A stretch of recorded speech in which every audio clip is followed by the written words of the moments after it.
Hello সবাইকে, আমার first mini ব্লগে তোমাদের সবাইকে স্বাগত জানাচ্ছি। আশা করি তোমরা সবাই ভালো আছো। এদিকে দেখো সকালবেলা সমস্ত আশেপাশে কাজ সেরে রান্নাটা করে নেবো দেখে লঙ্কাটা ফাটিয়ে নিয়েছি। তো রান্না করে সবাইকে খেতে দেওয়া হয়ে গেছে। এদিকে আমিও খেতে বসে গেছি। আজকে রান্না হয়েছিল টকের তরকারি মাছ দিয়ে, আর হচ্ছে শাক, আর ডালটা আগের দিনে ছিল, খাট্টিটাও আগের দিনে ছিল। তো এদিকে আমিও খেয়ে নিলাম, সবাইকে খেতে দেওয়া হয়ে গেছে।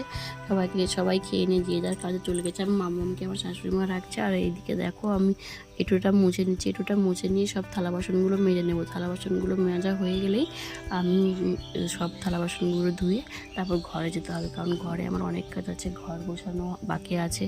তারপরে এইদিকে দেখো এই কুকুরটাকে দেখতে পাচ্ছ, কুকুরটা এত বদমাস, আমাদের বাড়ির কুকুরটাকে খেতেই দেয় না। ও বাড়ি কুকুরের জন্য মানে ভাত রেখেছি, আর ও নিজে খেয়ে নিয়েছে। তো সব থালা বাসনগুলো উপর দেওয়া হয়ে গেল। এবার মানে ঘরে এসেছি, দেখতে পাচ্ছ কি বিছানার অবস্থা।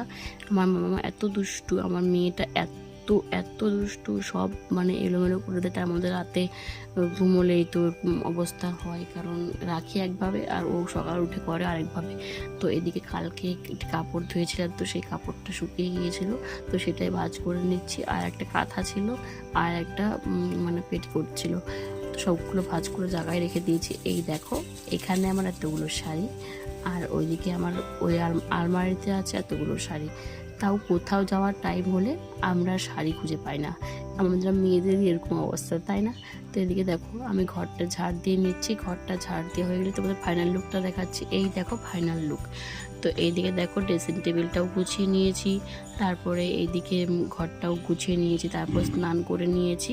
মেয়ের গরম জলটা রেখে দিয়ে স্নান করে নিয়েছি। এদিকে দেখো ফার্স্টে টোনার অ্যাপ্লাই করলাম, তারপরে একটা মানে ময়শ্চারাইজার, আমি ওশিয়া কোম্পানির ময়শ্চারাইজার ইউজ করি। আর এদিকে দেখো একটা সানস্ক্রিন ব্যবহার করেছি। এই গরমে সানস্ক্রিন ভালো। এই সানস্ক্রিনটা দেওয়ার পর আমি লিপ বামটা ইউজ করে নেব। লিপ বামটা আমি নিয়েছি অনেক দিন আগে, কিন্তু এখনও শেষ হয়নি। খুবই ভালো লিপ বামটার নামটা ঠিকও মনে পড়ছে না।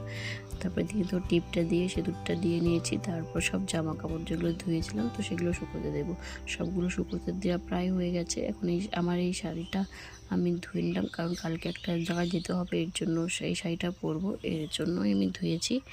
আর এইদিকে সব জামা কাপড় শুকিয়ে দিয়ে তারপরে দেখো মাম্মাম এরকে স্নান করানো হচ্ছে, তো সেটাই তোমাদের দেখাচ্ছিলাম। তারপর আমি স্নান করে পুজোটা সেরে নিয়েছিলাম। তো আজকে ভিডিওটা এড করি।